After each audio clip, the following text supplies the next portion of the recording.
Hello everyone, welcome back to Rolling Solo. My name is Adam Smith, and this is part 2 of our Legacy of Dragonholt playthrough. Now, for those of you who already saw part 2 actually show up, most of you, or maybe about 100 of you, watched it.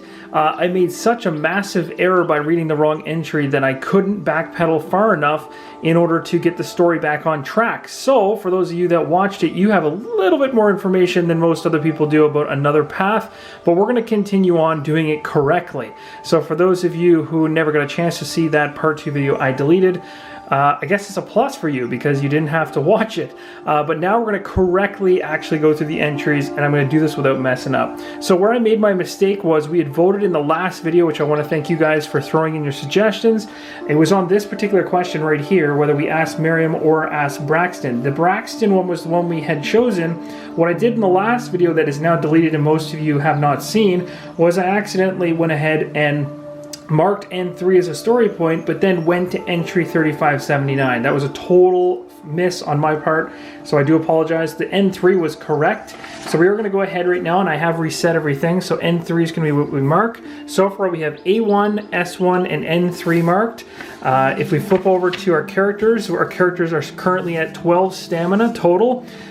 We also, on this side here, all the entries are perfectly in order as we've done them to this point, so the first 4.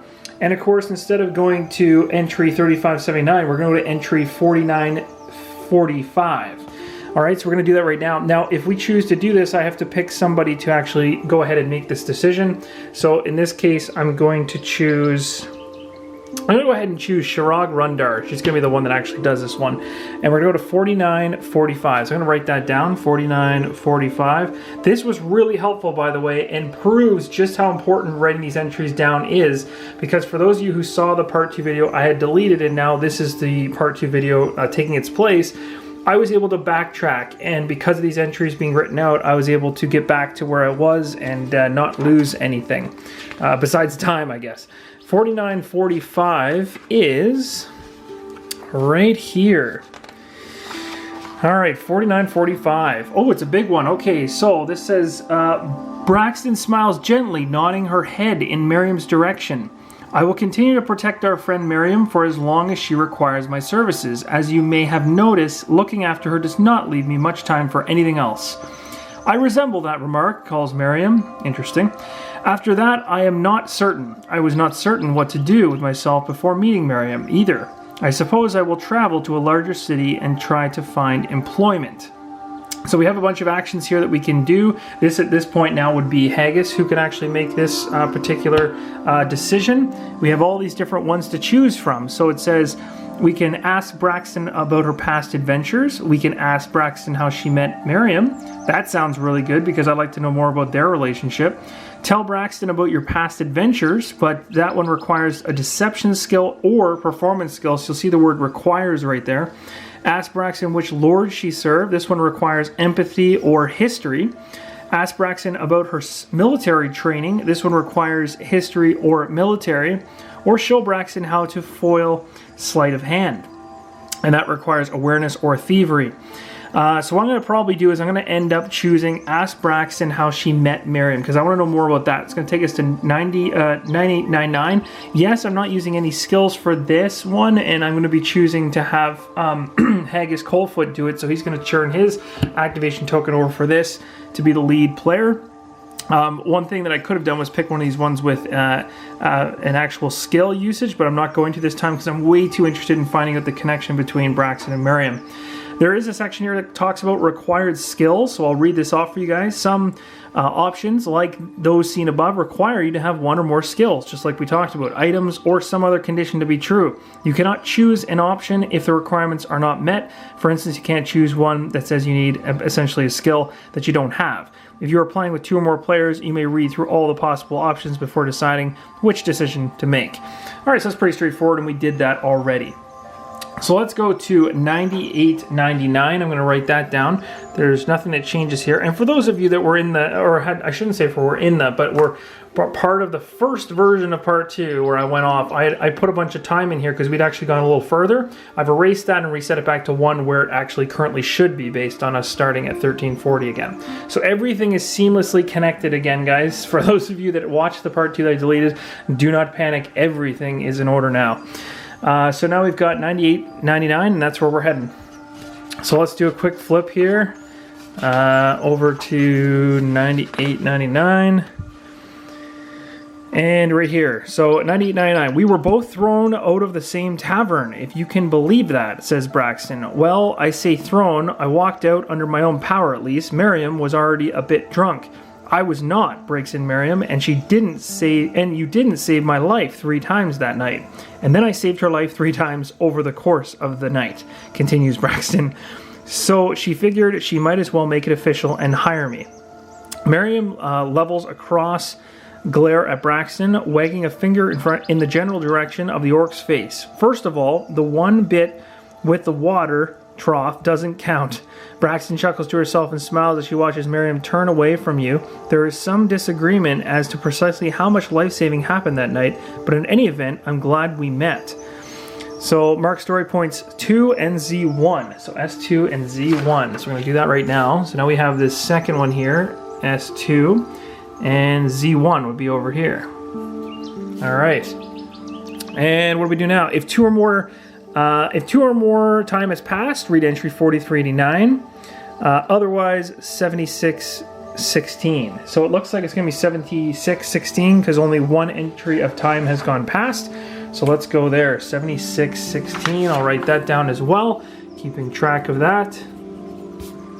And at a certain point here, I think this is where we'll cross over into what we had seen in the prior episode that I had deleted. So for those 100 of you or so that watch this, you're going to start to see this now reconnect into that story right here, I believe. So you continue down the road. The sky overhead is soon obscured by foliage of the forest canopy. Streams of light dance around you as a gentle breeze shakes the leafy ceiling. Mariam skips forward and spins through the shafts of light, smiling and laughing. It would be best if you stayed close. Becoming lost in the woods is all too common for those not accustomed to traveling without the sun or moon to guide them. Despite the orc's warning, Braxton makes no additional effort to keep pace with the playful gnome. If story point N3 is marked, we go to 4389. It is not at all. Oh, sorry. It is. It is marked. Sorry, let me double check that, because N3 being marked came from our original goof up way back, and I want to make sure that everything is perfect. 4389. Yes, see right here? This is perfect. Ask Braxton, it's supposed to be N3. That's exactly what we had marked way back there. We're good. So we're going to read 4389, and now we are absolutely following the exact same trail that the previous part I deleted is on. So again, for those of you that didn't see that part, this is really confusing to talk about, but just ignore me when I talk about that stuff, because we're smooth sailing at this point. All right, you changed the subject, which is exactly what I'd like to do. Electing to ask Braxton what she knows about Dragonholt. I've never been to Dragonholt myself, says Braxton. Lord Keller's lands were west of here, so I never had occasion to visit. I did hear that the village has a fine inn. You heard that from me, calls Mariam. Mariam's aunt runs the place, says Braxton with a smile. Apart from that, I think the place is rather unremarkable. A small collection of houses surrounded by farms and orchards. She frowns and drums her fingers on the hilt of her sword, looking all around. Well, there was that one story about a brave hero who could freeze a dragon's flames in his throat, but I think that was just a story. Braxton lapses into a comfortable silence for some time. So at this point, we have another decision we can make. Again, our runestones are now flipped back up because we do have both of them flipped down, and that's when they get reset.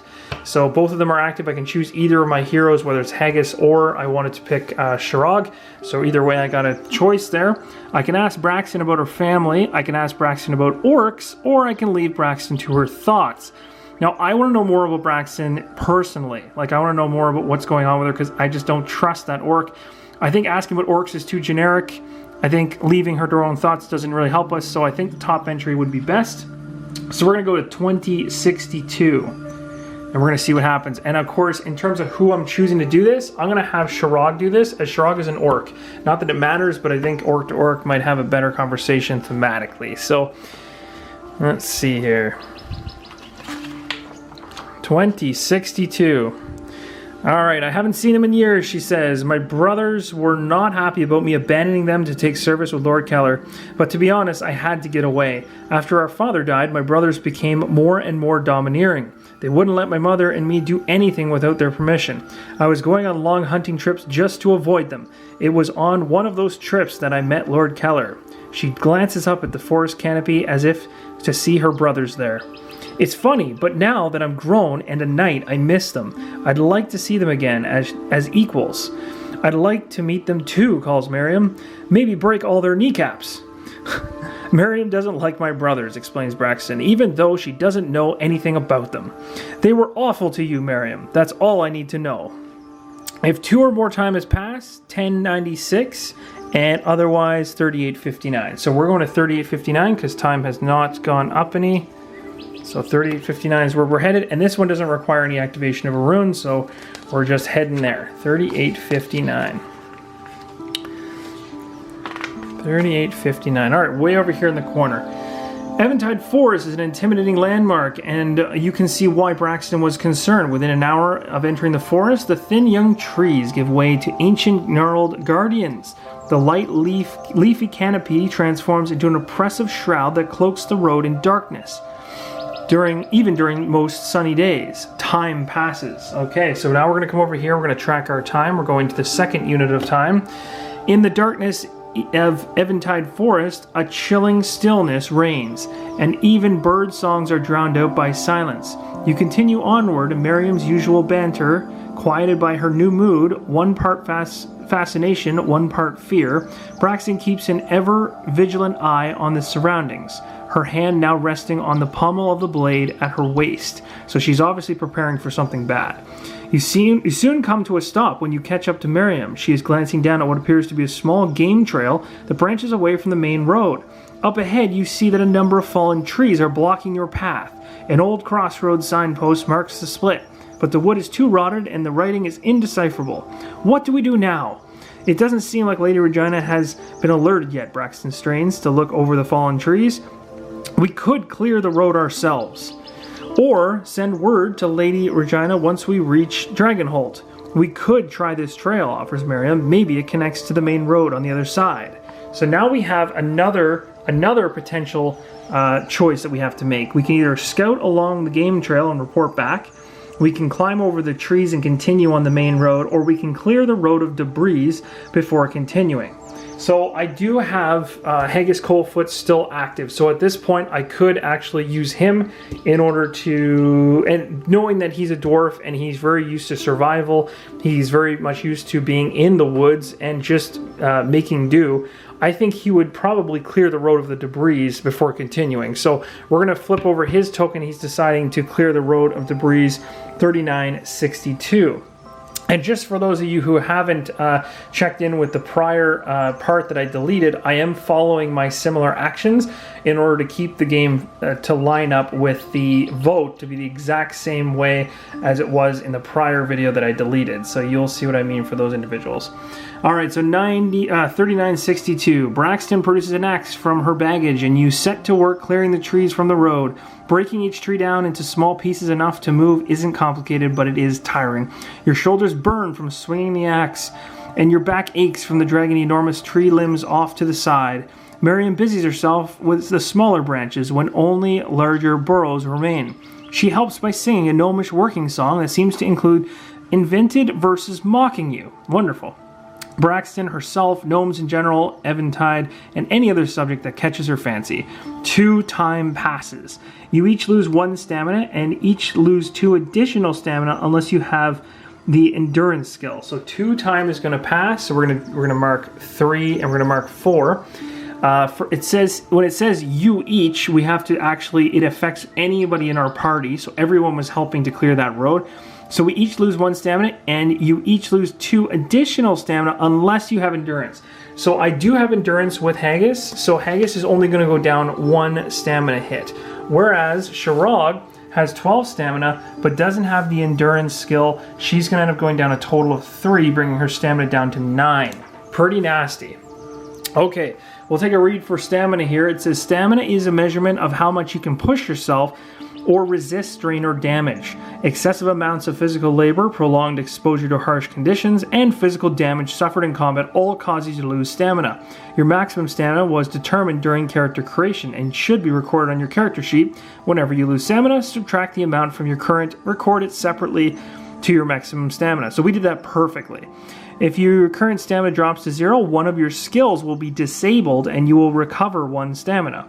A disabled skill cannot be used until an effect allows you to recover that skill. Very cool. So you're kind of transitioning between, if you lose all of your actual stamina, then you can actually lose a skill to gain 1 stamina and continue losing skills to gain stamina, but you're becoming weaker overall and less proficient at checks.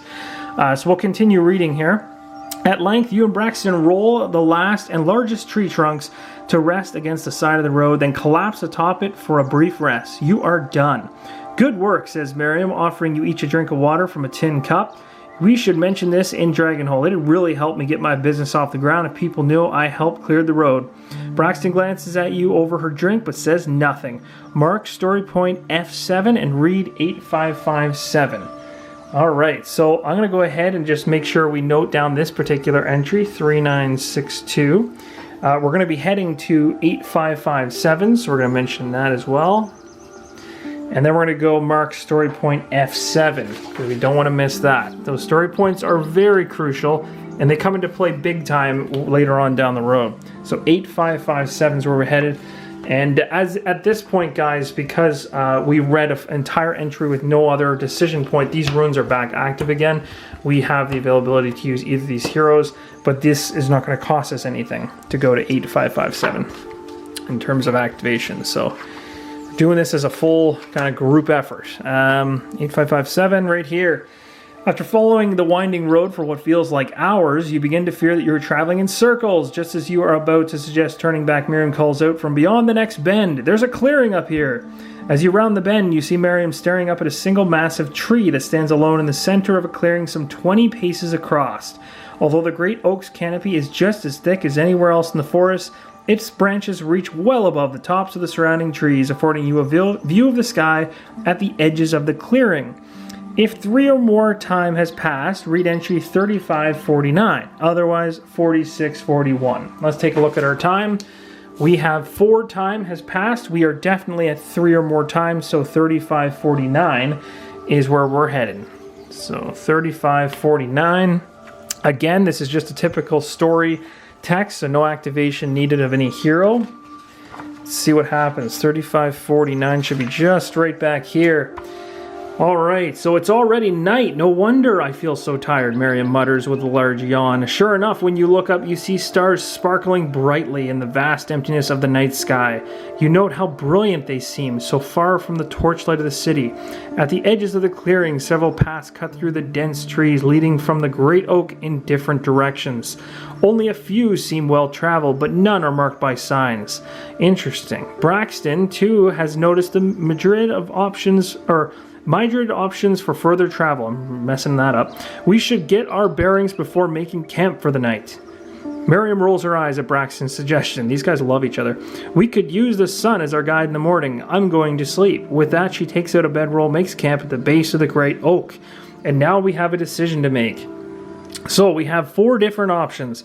We can determine your heading by observing the stars, and we'd have to use arcana, devotion, or survival. We can convince Mariam to read the stars before she sleeps, which we need either empathy or persuasion.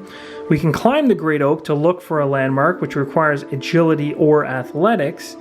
Or we can leave navigation to Braxton and turn in for the night. Very interesting. Now, my thoughts on these 4 different ones would be, the first one is determine your headings by observing the stars. Now, I know right off the bat that Arcana is actually in Shirog's skill book. She does have that in terms of a skill. I could use it to my advantage, I also have survival as a skill with Haggis, and Haggis is very good thematically in the wild, so I think he would likely be the one that would want to stay up and determine our heading by observing the stars, so I'm thinking he's going to be the one to activate. We both have both these guys' activation runes ready to go, so either one can make this choice or do this.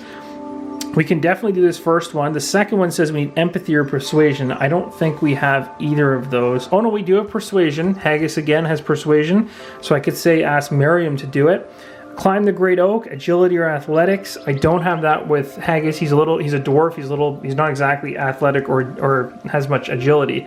But Shirag, our orc, definitely has athletics, so she could potentially climb. Or I could leave and just do nothing and just have Braxton handle everything. But as you and I both know, the trust level of Braxton is very low, and I really don't understand the behavior behind Braxton yet and how she's acting. So I'm not 100% sure I want to trust that. So what I'm thinking and leaning towards, but this is going to be left to you guys to decide, is up in the top right hand corner there's going to be an eye symbol. Make sure your annotations are set on. You do that by going to the gear symbol in the bottom right of the video screen.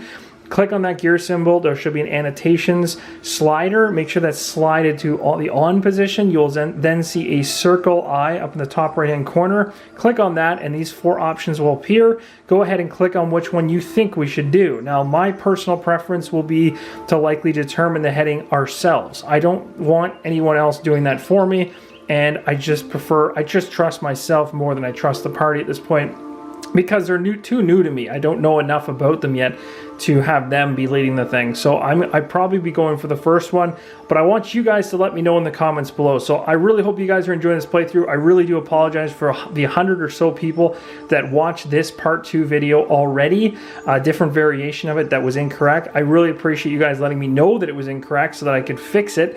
But yes, if you voted on that prior part 2 video I deleted, please vote again on this video so that I make sure that I correctly select which one we as a group decide to do. Really appreciate the support. You guys are awesome. Give me a thumbs up. Share this video if you like what you see and you want others to join in as well. I'll see you in the next episode of Legacy of Dragonholt. Thanks again for watching, and keep on rolling solo.